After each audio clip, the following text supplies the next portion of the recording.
Welcome to Why Don't We Dress for Dinner Anymore? But before we start, Melissa and I would like you to hear a message from our sponsor, Lux MV. All right, ladies, if you ever wished your ride could feel like a safe space, a confidence boost, a luxury reset, and a concierge service all in one, listen up. LXMV, pronounced Lux MV, is Chicago's first ever woman founded luxury chauffeur and concierge service created exclusively for women in the LGBTQ plus community who deserve to move through the city with dignity, care, and emotional safety. Founded by Renata Medina, a former corporate executive turned chief experience officer, LuxMV was born from a powerful truth. We shouldn't have to sacrifice safety or softness to move through the world with strength. This isn't Uber Black, this is a sanctuary on wheels. Every ride includes a woman veteran chauffeur, mood lighting, personalized music, calming aromatherapy, luxury refreshments, and concierge level care tailored to your emotional and physical well being. Need glam essentials before a shoot, a curated wellness kit before an event, signature snacks or florals for a creative reset ride, time sensitive errands or concierge pickup while you prepare for a show or board a flight. LuxMV handles it, sourcing everything exclusively from local women owned and LGBTQ vendors, never from big box retailers. So when you ride LuxMV, you're not just being driven.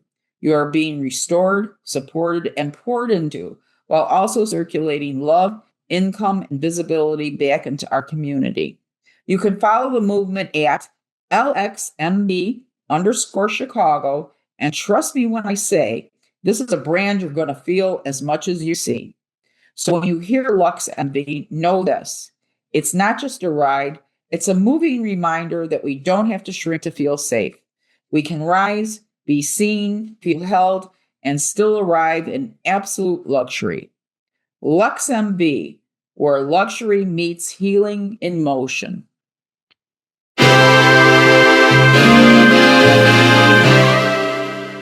Welcome to Why Don't We Dress for Dinner Anymore? With our tiny, terrific Teddy. Tiny, terrific Teddy. I know. That's a new one. I went from senior style icon to tiny, terrific Teddy. And our natural redhead and running late Miss Melissa. Today we want to welcome our guest, Jessica Pushor. Jessica has a master's degree in fashion and textile studies from FIT. Oh. She has been the costume and textile collections manager for the Chicago History Museum since 2014. In addition to cataloging and caring for an estimated 50,000 piece collection, she also assists with exhibitions and other fashion-related events at the museum. So welcome to the show, Jessica. We're really happy to have you on board. Well, thank you so much for having me. I'm happy to be with you too and to share some of our incredible things here at the museum. Yeah, absolutely. I was so fascinated when I saw you at a live podcast recording of another very, very popular podcast called Dressed in History, and you were the guest on the show. So that made me come up with all kinds of questions for you because I was just fascinated by all of the pieces of clothing that you have to sift through and decide which is shown and which isn't. So that brings me to the question. You recently curated the 2024 exhibition at the Chicago History Museum. And that was for Dressed in History, it was actually called. And it was a costume collection retrospective. How do you select the pieces that you decide to display out of the thousands that you have there? Because I just don't know how you make that decision. How do you break that down to say, okay, if you could tell us how many pieces you did exhibit and, how that process went? Yeah. So in total, in the actual exhibition, we had around 70 objects and we did do a rotation halfway through. So when I say objects, so we had about around 30 fully dressed mannequins. So mannequins with full ensembles, coats and things like that. But then we also had so many accessories. So we had shoes and we had stockings and we had patterns and illustrations and fans and canes and hats, you name it. So that's how we fit all of that stuff in there because so I've worked on many exhibits with this institution here. And in that space, that gallery space that we used, I know how many actual fully dressed mannequins I can fit in there because of how much space you need between them and just square footage and how much Yeah. space you need for people. So I know at the max, I could maybe get around 40 mannequins fully dressed in that space. So if I went small, I knew I could show off more things. So instead of just, a couple of really large things, I knew if I went small and paper and that kind of thing, and then we would rotate it out, we would be able to see more objects. Yeah. And Dressed in History was a really great opportunity because it was our fundraiser's 50th anniversary in 2024, which is the Costume Council. They started in 1974. So it was their 50th anniversary. And the costume collection actually really got its start in 1920. So it was almost 100, a little after 100. I mean, obviously, 2020, we weren't doing much. So it had been the 100th anniversary of this collection as well. So the museum is much older, but the costume collection really kicked off in the around 1920. And so it was a great opportunity to look back. And for Dressed in History, we had 4 former curators come back, and their challenge that we gave them was to look at things that they themselves brought into the collection. Oh. So during their tenure here, what did you bring in that has never been shown before? Because I love to put new things on view, because if I put new things on view, that means I get it photographed and I get the chance to update it and put, make sure the catalog record is great. And, it's my only opportunity to have things professionally photographed. Most of the time, if I'm the one down here taking pictures Yeah. with the phone or a really old camera that we have as part of our collection.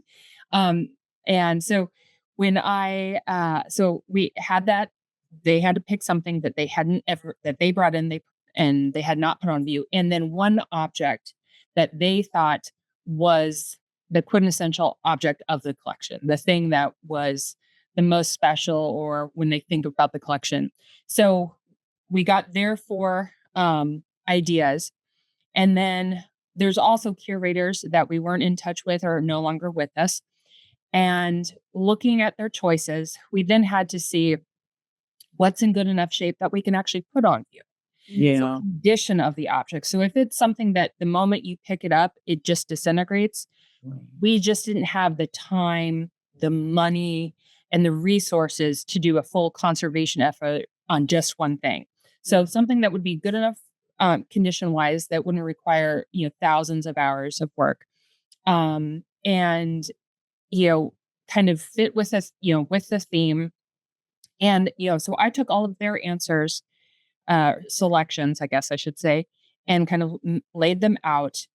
And then knowing the collection and knowing, Phyllis Healy was here from 1932 to 1974. She's obviously no longer with us, but she brought in a massive amount of incredible pieces here. And there are other curators through the 90s and stuff that weren't of the 4 curators.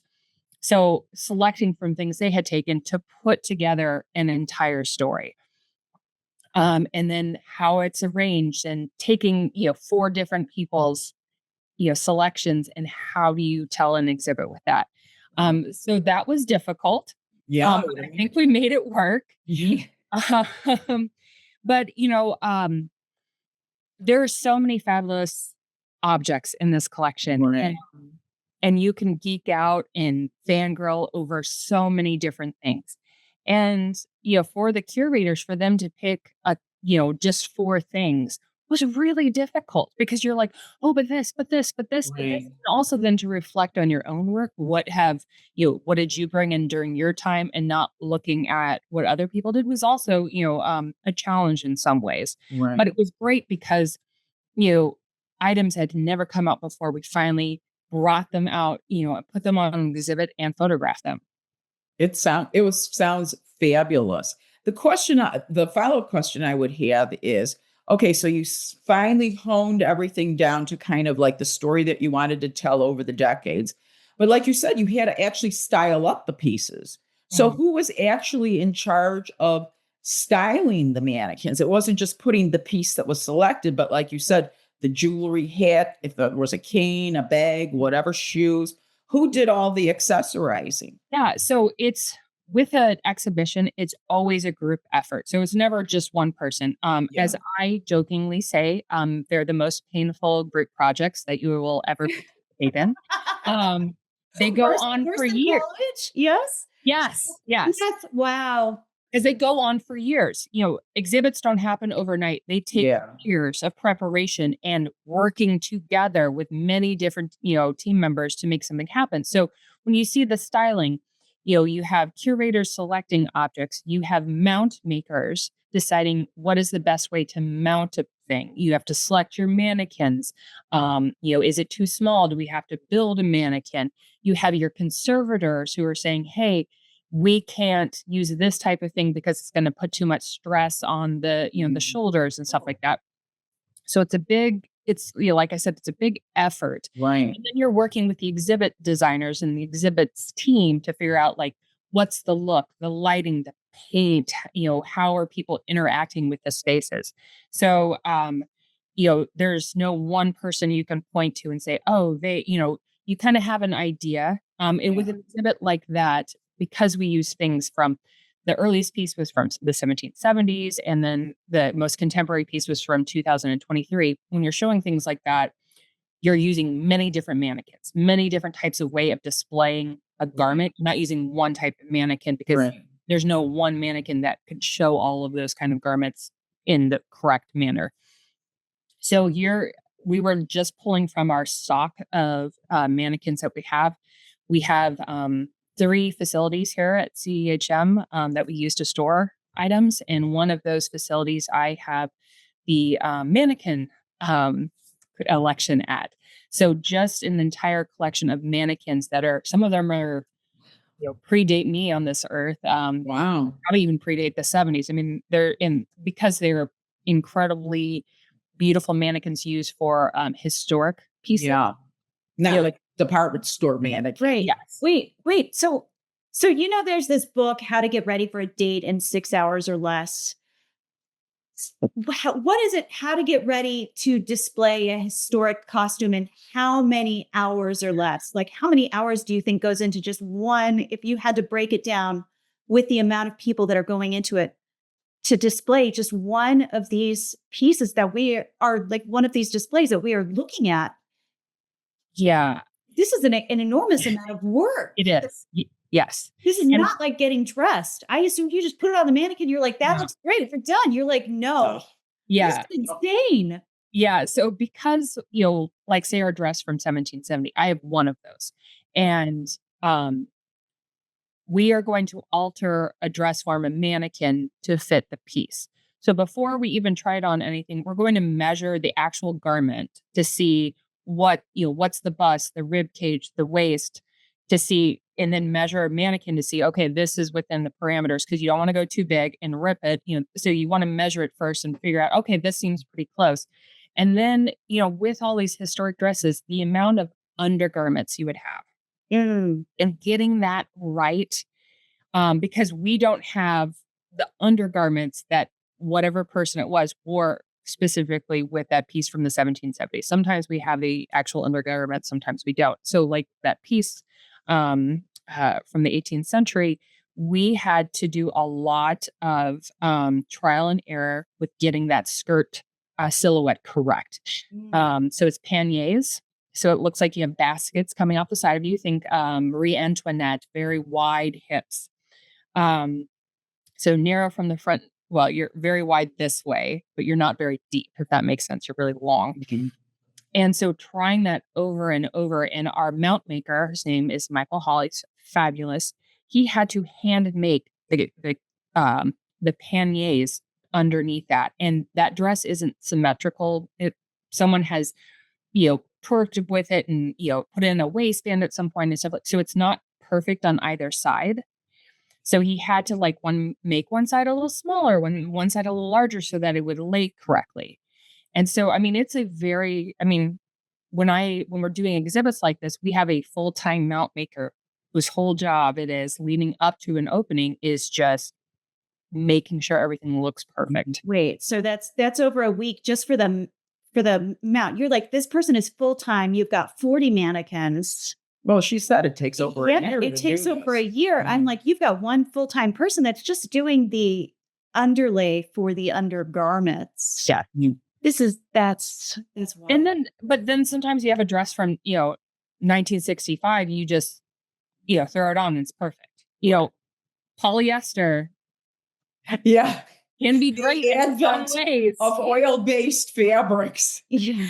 has helped enormously. I remember when you were talking to the podcaster and you were showing, how you take some of the stuff out of the boxes and you have to have gloves. And like you said, they're so old, some of them, they could literally disintegrate, and how you have to go through this whole reconstruction process. It's really very complicated. And I think it's tremendous that you're able to curate and do all this. So that brings me to the next question. What really fueled your passion for fashion history, Jessica? Because I don't know, what was your original, when you went to FIT, what was your actual goal? Was it to be like a fashion historian, or kind of tell us what led you to that? Yeah. So I'm originally from Phoenix, Arizona, and not the hotbed of fashion way that people think of. Um, I went to the University of Arizona in Tucson, and I got my undergrad in art history. And when I was doing my art history courses, I always talked about the clothing that people were wearing in the paintings. Oh. And after I got my degree, I worked for a lot of different institutions in Tucson. I also worked in the University of Arizona, and I decided I wanted to go back to school.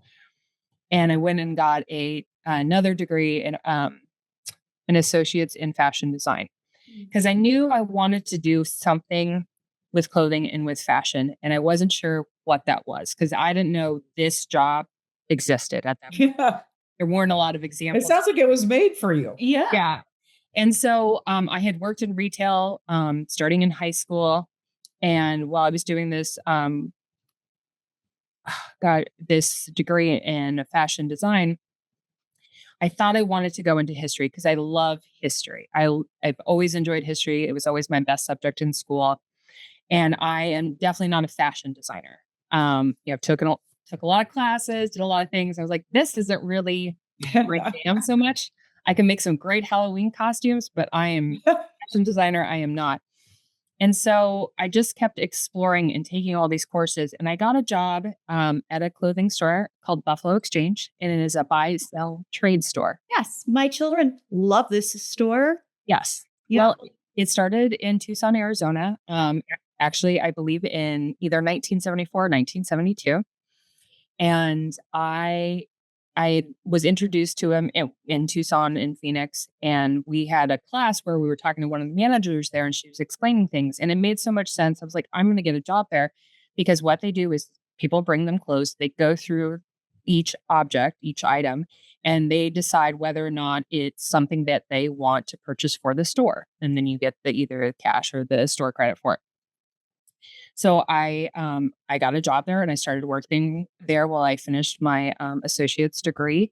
And it was some of the best education I ever got, because when you are going through old clothes and you're talking to people, and you learn a lot of stories, but you also find out what trend is over, what trend is really hot, how something wears.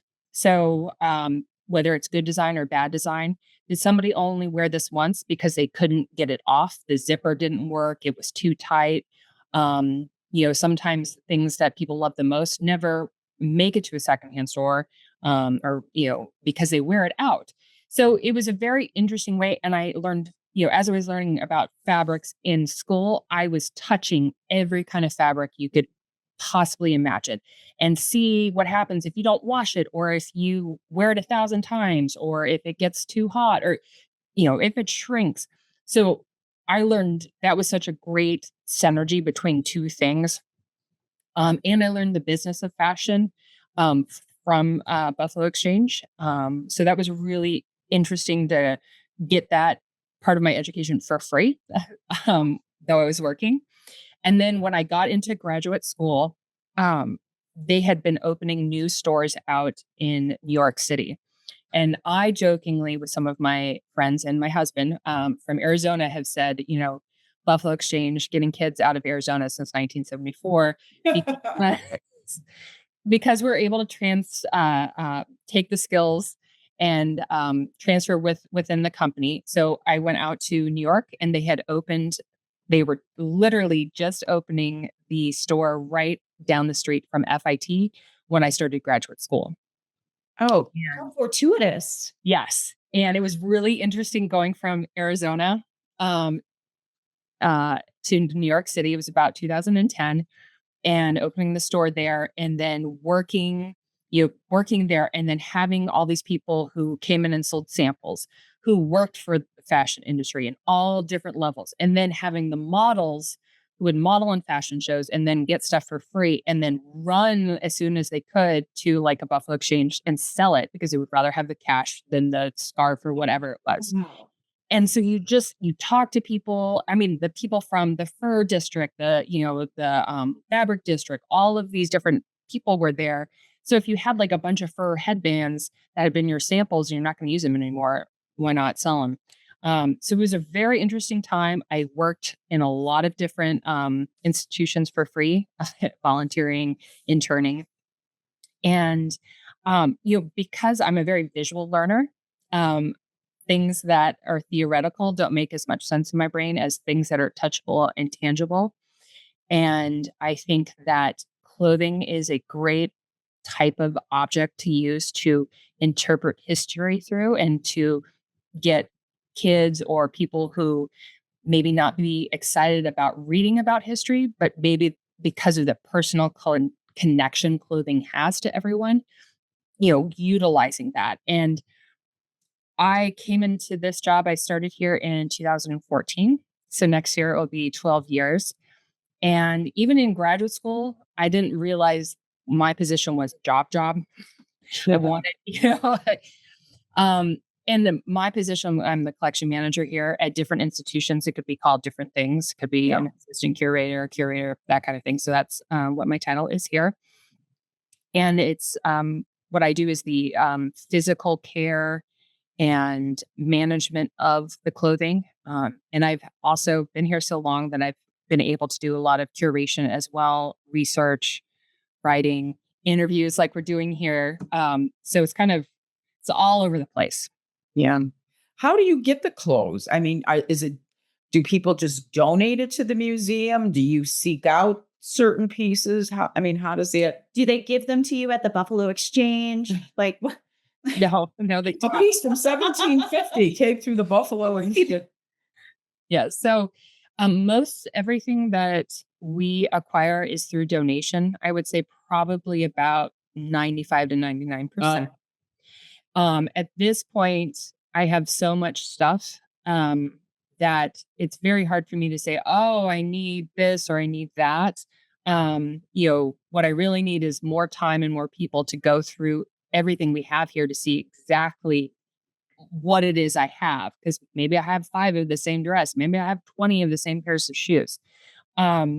Wait, is this a call for volunteers? I need to know to tell our audience. No, I have plenty of volunteers. Okay, just checking. Yes. Just checking. But donations, monetary donations are always great for the Chicago History Museum, considering we are a nonprofit. Okay, back onto topic here. But yeah, so it's mostly, a lot of times it's as someone is cleaning out a house, sometimes after someone has passed, or they're downsizing, or just cleaning out the family house. People come across a lot of things at that point. And then, sometimes it's people's, I just don't want this anymore. Do you want this? So we see all kind of varieties. We have hundreds of wedding dresses because everybody who got married typically saved their wedding dress. And we have so many wedding Texas. Same thing with like World War II uniforms. Oh, really? Yeah. Yes. So there's certain things like that, in our museum, like postcards. We don't collect postcards anymore. We have thousands of postcards. Yeah. And almost every day, people send us in the mail more postcards. And it's like, we don't take them anymore. We have so many of them. So, it's a balancing act, because you want to continue to um, collect current history. So that's always the area that we're really looking for the most, kind of objects or things that are currently happened, the recent past. I don't need another wedding gown from 1950. Right. I don't need another, evening dress from 1920. I have beautiful, beautiful examples of those. But it's the more current stuff. And it's so hard, to know what is important to collect for history as Well, history. yeah. So the question would be, when you're looking, like you said, now you want more recent pieces. Are Mhm. you looking for specifically more kind of designer end pieces? Or somebody gives you something that they bought at Shein? Mhm. I mean, what is it that Yeah. you're kind of, How can you tell what's important to history right now? Because Yeah. is fast fashion going to be something that you need to say, hey, this was important? Like what's the Yes. the So you on that? yeah, that is very difficult. So the main thing, and as we've been an institution for, gosh, since 1857 is when we were first established, our goals as an institution have changed.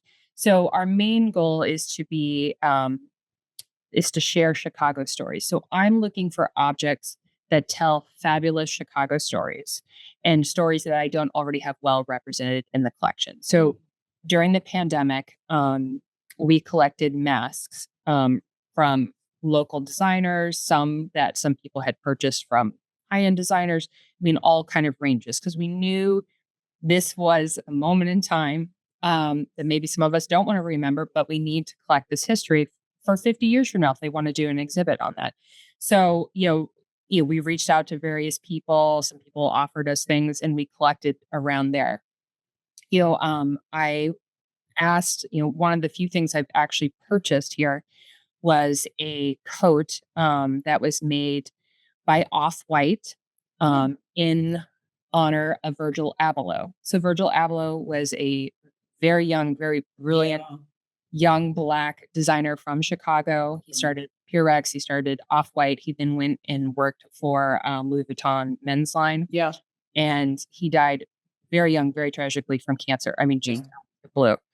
And they did this jacket in conjunction with Don C., who's was a friend of Virgil Abloh, another designer here in Chicago, the Abloh family in Off-White. They came together and made this jacket for him. And it was a Chicago Bulls jacket. And their team was the Chicago Bulls. And it was this kind of, memorial to Virgil Abloh as well. And I was like, this is like the perfect synergy, because it is this streetwear brand that is almost a high-end luxury brand as well. And this guy, he was not born in Chicago, but he's from Rockford. He started his business here. It's the Chicago designer, Don C. It's the Bulls. I mean, it's everything together. And it's such a fresh, young, I don't want to say hip object, but you know what I mean? Like, Yeah. we put it in Dress in History, and people are like, oh my gosh, that's so amazing to see, because it was so current. And sometimes you find things like that are just put everything together. And sometimes, it's a little bit harder than that. And, that's just one aspect of this job is acquiring things for the collection. I do more declining of things more than anything. But that's a good problem, right? Yeah. Yeah. And I mean, everybody has something that was really special to them. And uh, it has a special family history. And we have already thousands of those in the collection. Yeah. So is it something different, or is it already something that we have? And just because I already have it doesn't mean that your story is any less significant or, you know, powerful for you. It just means that we, I've already collected something very similar to that, and we just can't possibly take over. It sounds like you're pre-declining my Chicago hot dog fanny pack. Is that what you're doing right now? Possibly a little bit. Okay. But as you can imagine, I go to a lot of events and somebody's like, hey, I have these pot holders, or like, oh, my grandma's underwear, or something like Your that. grandma's underwear. I mean, I have a lot of grandma's underwear in here. Great grandmother, great. So Right. Well, I heard you say you don't actually have a lot of undergarments, but you have like more from the 17th century, perhaps. yes, Yeah. yes, I have a lot from the 18 and 1900s. A lot of that. So the 1770s dress is a very rare example here, as you can imagine. The Chicago was not yet an incorporated city. There was indigenous people here. So where did this European court dress come from? So it was actually purchased by the museum as part of this collection this gentleman named Charles Gunther started. And he was a very wealthy confectioner. So he was a candy maker here in Chicago and had a bunch of money. And he started his own war museum. And so he went around and bought like literally the, Confederate or Union uniform jackets off the back of, vets, and, just collected all this material. And he would buy things like this dress that we have now is supposedly, he bought it because it was supposedly worn by Queen Caroline of England. And it was all in this collection, and we bought a portion of it. And this dress came to us, and the curators and people working here at the time said, this is out of scope. Even for us, this is out of scope. So they sold it at a rummage sale that we had here, sponsored by our ladies board. I believe it was 1925. And there was this woman named Bertha Bauer who was a suffragette. She had a law degree. She was very well educated, and she had married a very wealthy individual who died shortly after they married. And so she inherited all this money, and she ran for office, and she was really big in the Republican Party. And she bought this dress. She was the first one there. She bought it for, I think, like $150, which was a lot of money in 1925. And then she wore this dress to all of these costume balls around town. And she would go as Martha Washington. And she would wear this dress, and she had the big, powdered wig and everything. And she would win contests with it. And she was in the newspaper and like all of this stuff. And then she owned several homes. And in one of the homes, this dress went into, I'm sure, a trunk in the attic. And as her grandchildren later, in the early 2000s, were cleaning out the houses, they came across this dress and offered it back to us. Wow. So now it had this incredible Chicago history story tied into it. So it just kind of had to marinate a little bit. Oh, yeah. Yeah. It was just like, it came together because now it had this great history and how we de-accessioned it. And it's a truly incredible example of craftsmanship and hand embroidery. And it's in impeccable condition considering it is one of the older objects we have in this collection. Most of our pieces date after the Great Chicago Fire. So most of the stuff in our collections from after 1871 is pretty much anything before that got burnt up. Oh. But that one. Yeah. Yeah. Oh, we're going to have to show this. We're going to have to show this dress in the video of our podcast. So I'll have to get a photo of that. Yes. And it's all online too. So all of those are. Well, so you can just pick it up offline. That's great. Not offline. Well, considering all these from the mid 1800s to now, and you've got all these thousands of pieces, is there any particular era that you would say that is your favorite in fashion that somehow speaks to you, that you think, this is my favorite way of dressing, this is my favorite look, and why? That's a great question. So there are things that are easier for me to take care of. So anything from the 70s. Well, it's all polyester. Put it on a hanger, throw it in a box. It'll last forever. Yes. So as a collection manager and thinking about caring for things, double knit poly, like no issue. You can put that in an exhibit. It's good to go. So there is that. And I love Halston because Halston is just a magician. Simple, but Right. it looks like just a piece of fabric on a hanger. Right. Put it on the body, and it's, oh my gosh, incredible. Um, so so I really like, if I was gonna dress up in vintage clothing, which sometimes I do, 1940s, 1950s, it tends to be where I tend to land, sometimes in the 1960s. But there are things throughout all fashion history that you open the box will just make you weep. Yeah. Some of it is really delicate and finicky and really hard to take care of. And some of it, you can't even breathe when you're around it because it is so fragile. Wait, Um, what is the last box you opened that made you weep? What era was it from? that is a great question. I it still sticks out to me vividly. I was going through a box of slacks, which is not an exciting box to go through. Right. Yeah. Yeah. And, a lot of, sensible women's slacks from the 1960s. And I'm going through this box and inventorying it. And I come out, I taking them out, and I come across a one piece, long sleeved romper, hot pant romper by Pucci, Emilio Pucci. So 1960s. And it is it's a velveteen, has zero stretch to it, zero stretch. And it is, like I said, hot pants, magenta, and then down on the actual lower level, it is all like swirls of purple and white. And it is incredible. And it is so petite, from the measurement from here, to the crotch. So that whole line is so small, and there's zero stretch. I can't put it on a mannequin because all my mannequins are too long from there to there.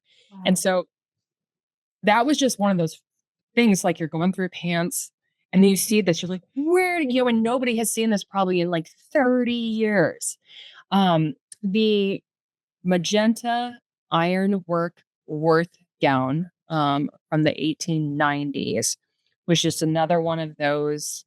I was pulling out of Worth because this class is coming through, and I was like, well, let me pull something out I've never seen before. So I went and I found this box, I pulled it out, I opened it, and I was looking at it, and I am not a scholar of Charles Frederick Worth, but looking at this, like, man, this seems important. And I'm not 100% sure why. I took photos of it, I posted online, and people lost their mind. They didn't know that there was a pink one. It's a really beautiful pattern that they had made, that Charles Frederick Worth had made for this dress. And it's in pink, like a magenta, kind of like this, but darker. Yeah. And I mean, that is just a fabulous piece. Behind me are a bunch of, this is a rack of clothing. And those are going to be evening coats from the 1920s. Oh. Now, Yeah. are they cocoon coats where they have to hold them closed? Most of them don't have a button, or maybe they just have one. Yeah, they used to hold them a certain way. I know that from the old movies that I watch. Yes. And the women, I'm always thinking, I'm always juggling. Of course, they didn't have phones to juggle too, but I'm always wondering how they held those coats closed. They had their evening bag and they just held it a certain way. It's right. They're holding it. They're talking They have to their hold baby it. voice. Yeah, they have to hold it. Yeah. closed. Some of the, and they're, they all have this fur detail on them. And then on this side, we have some more pieces that are going to be from the 1880s, 1890s.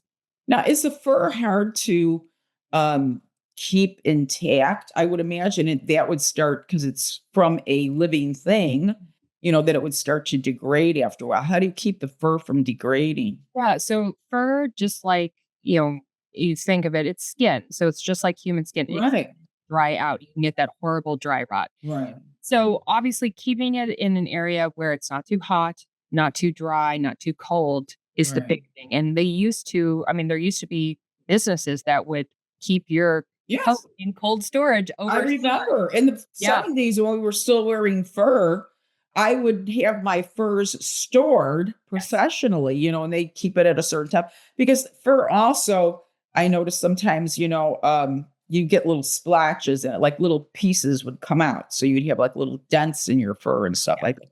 And that would prevent that kind of from happening. Yeah. So Yeah. a lot of our furs, and as you can imagine, being in cold water or cold weather city, we have Right. the fur Right. collection.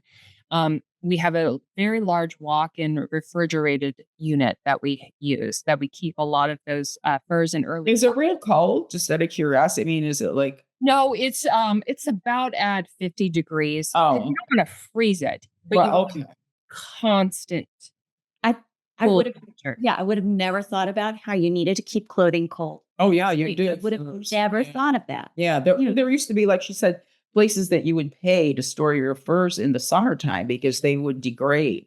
Yeah. So, It yeah. never occurred to me to put my coat in a refrigerator. Yes, yeah, It especially has to be a before you certain kind of. Yeah, but still, okay. Sorry. yeah, before you had central air and could control the temperature of your home all year Yeah. round, you know.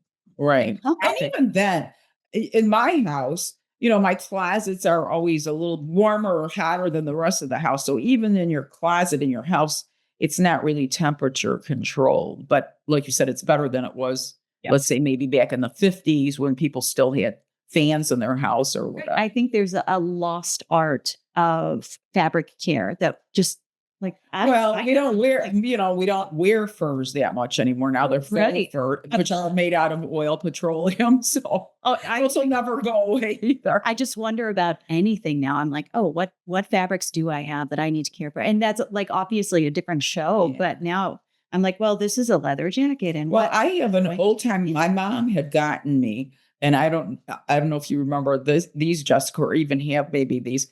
But my mom, when I was getting married almost 50 years ago now, my mom bought me a cedar chest that is all made of cedar and it locks shut. I mean, really tight. So anything that I have that I think could degrade a little bit, like a cashmere sweater or things like that, I will store in that chest. That chest. It's almost impossible to open the damn thing because it's so old and Yeah. it's heavy.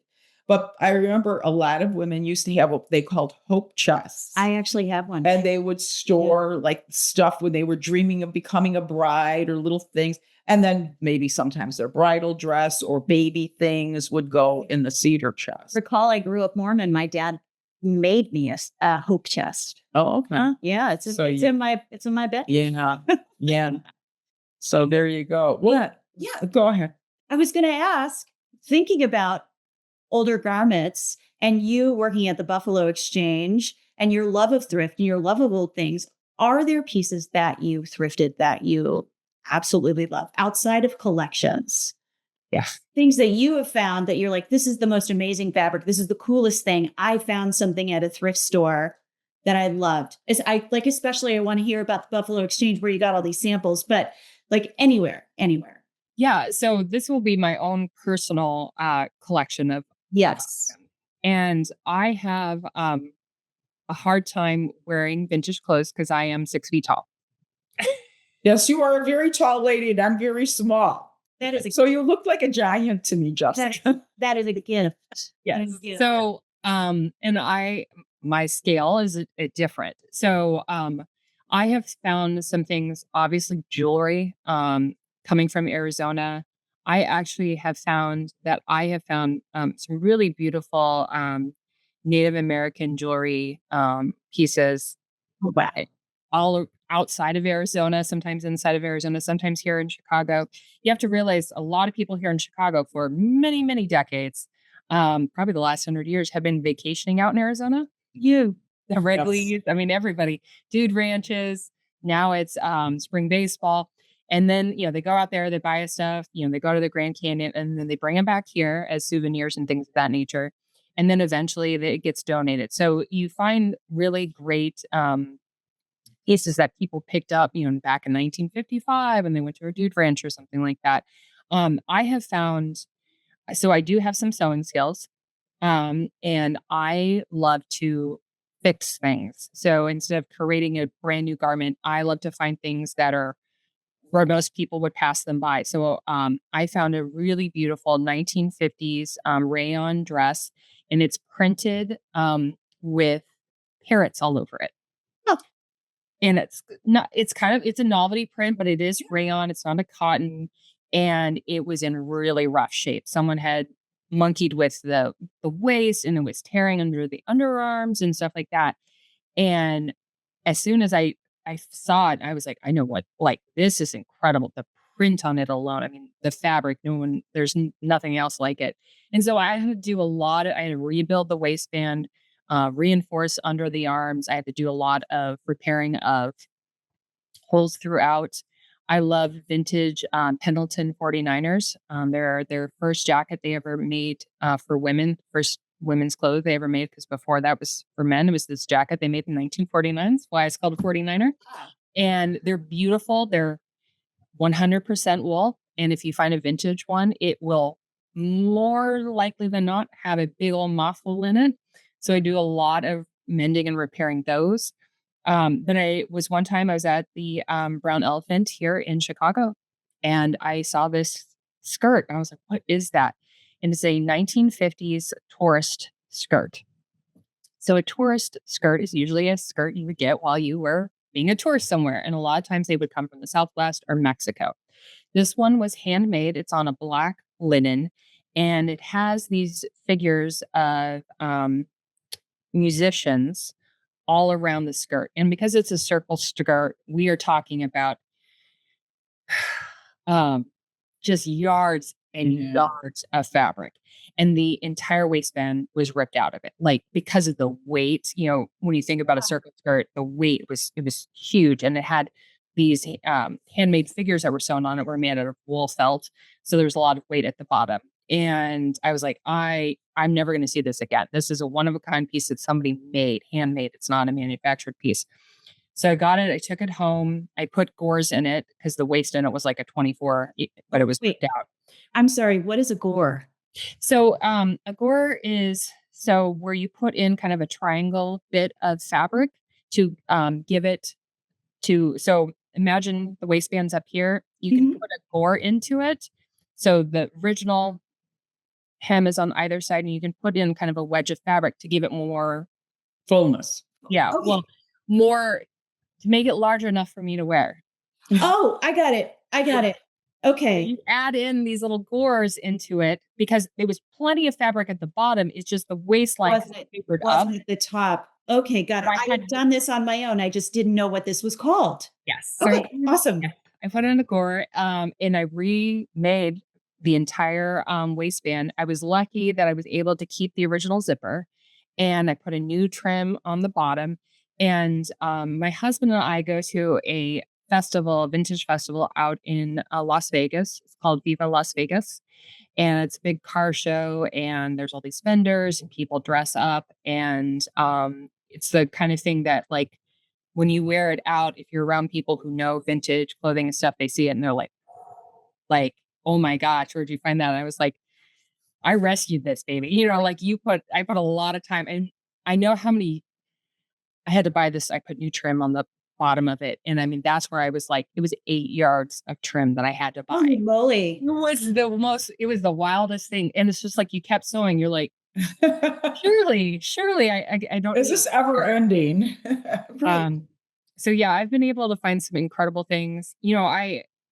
I've been to thrift stores all around the country, and every once in a while you just see something, you're like, wow, that's incredible. And especially my husband also thrifts, so he's found some incredible suits. And every town, every place kind of has its own flavor of what was really popular. Especially if people go and retire in a certain area, you see a lot of different things being brought. Like, so in Arizona, you see a lot of like people getting rid of their heavy winter clothes. Yeah. Because you moved to Arizona and maybe you had a gorgeous fur coat, and all of a sudden you moved to Arizona, you're like, I'm never going to wear this again. So, all of these things, get deposited out there. So yeah, I mean, it's a fun pastime, and it's really interesting since the pandemic, how much the younger generation has gone into thrifting. And obviously the things that are old to them, are the things I used to wear in my youth. Yeah. So like t-shirts from the 90s, I don't want to wear that again. So if they want to go thrift, that's great. That's right. Yeah. Yeah. My teenagers are like, I've got a Nirvana t-shirt at the thrift store. And I was like, I could have given that to you. But you didn't have one. Right. Well, I had one in the 90s. But you threw it away. Exactly. Yeah. Yeah. Yeah. Because we all think, many years later, why didn't I keep this? Why didn't I keep that? It would have this value. It would have Well, but when you're in the moment, it's just another piece of, I'm never going to wear that. And you I feel like we have Jessica, and it's like, well, she's probably the expert on whether you style something or you pile something. We have a segment on our show where we're like, style it or pile it. And I'm like, how do you tell? And I was like, well, we have a fashion historian. We should ask her, how do you like style it or pile it? Like, how do you know when to keep something?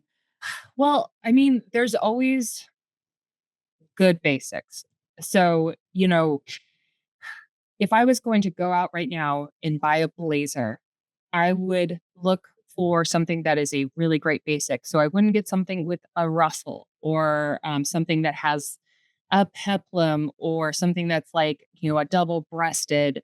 I would try to look for something that looks really great on me and is very basic, because the really trendy stuff, the stuff that's just popping off right now, buy at a lesser price point. right. And you have fun with it. Have fun with it and then let it go.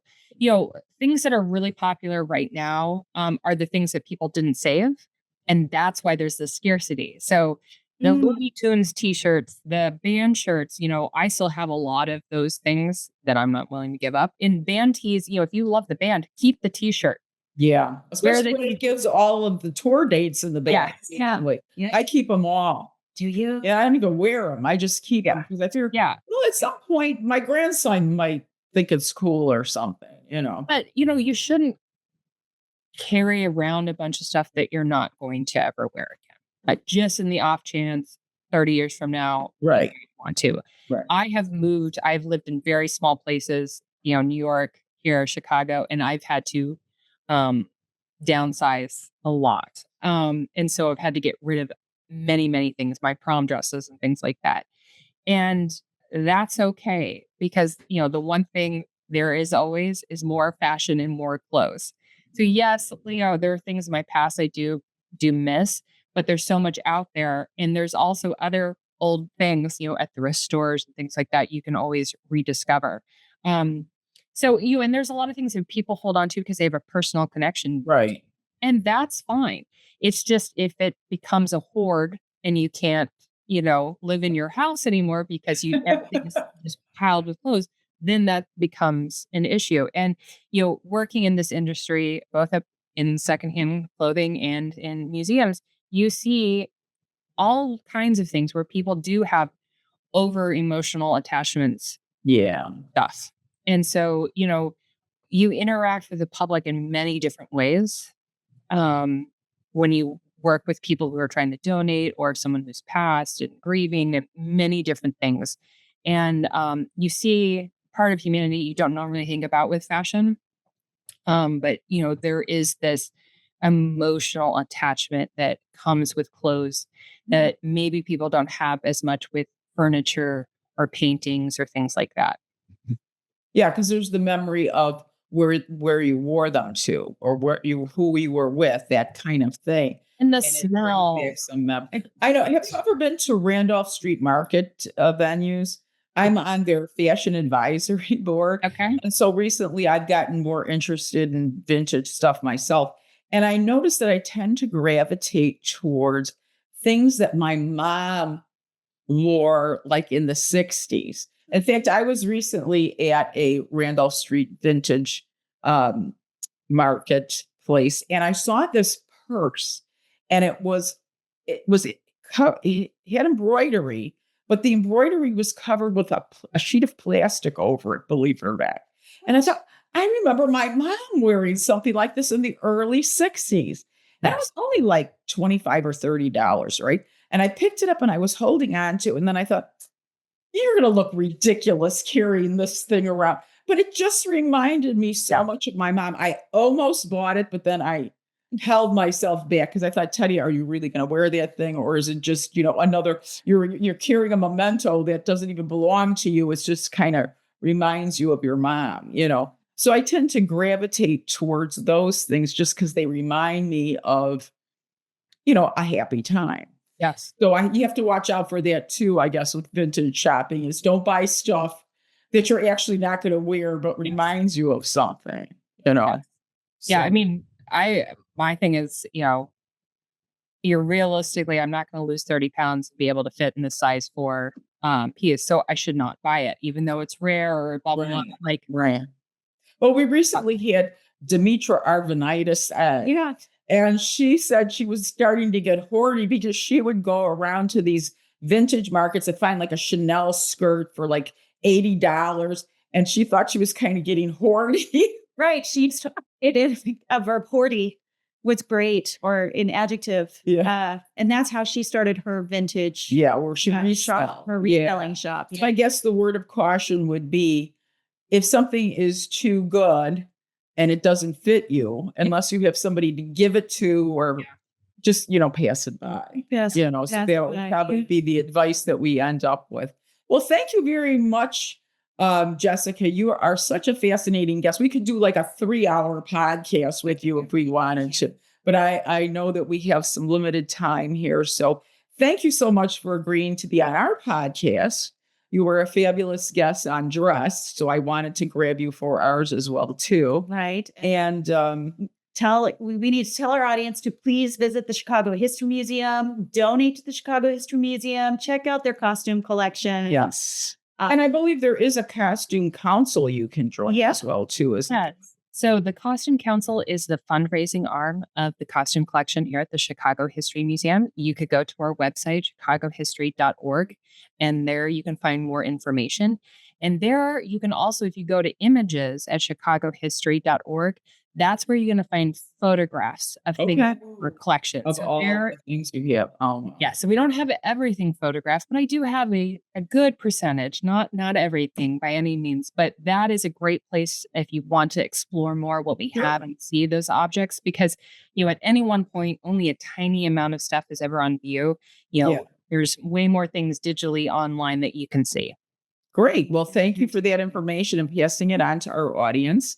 And we just have one more question. Teddy, I have one more question. What? Why don't we dress for dinner anymore? I don't know, Melissa. Why don't we? The The end.